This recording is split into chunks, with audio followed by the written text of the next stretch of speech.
A bag contains 4 red balls, 3 blue balls, and 5 green balls. 2 balls are randomly selected without replacement. What's the probability that both balls are red? All right, so 2 balls are being selected, one at a time. So I have 1 ball selected. It says without replacement, so when I pick that first ball, I keep it, and then I reach my hand again into the bag, and I pick a second ball. What is the probability that they are both red? Now, since things are happening in succession, one after another, you want to multiply the probabilities.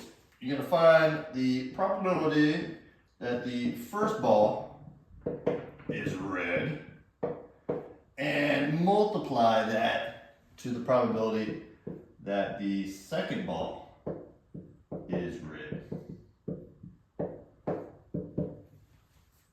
That's how you want to work it.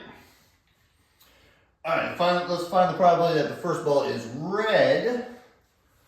Figure out how many balls are in there total. We have 4, 3, and 5. That's 12 balls total.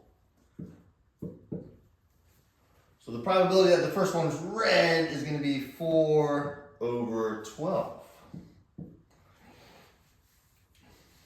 4 out of 12. There's 4 red balls in there, 12 total. The probability that the first ball is red is 4 out of 12. Now you want to multiply that by the probability that the second ball is red. This is where without replacement comes into play. This is a conditional probability. It depends on what happened in front of it. I took the first ball out, it was red, and I kept it. So there's no longer 4 red balls in the bag. There's now 3 red balls in the bag. And there's no longer 12 total balls in the bag. Since I kept the first ball, there's now 11 balls in the bag. So the probability that the second ball is red is going to be 3 out of 11. Because now there's 11 balls in the bag, because I kept the first one, and I kept the first one, which was red, so now there's only 3 red balls in the bag when I select the second ball. And there you go. Now it's just a matter of working this out. 4 goes into 12 3 times. These 3s go into each other perfectly.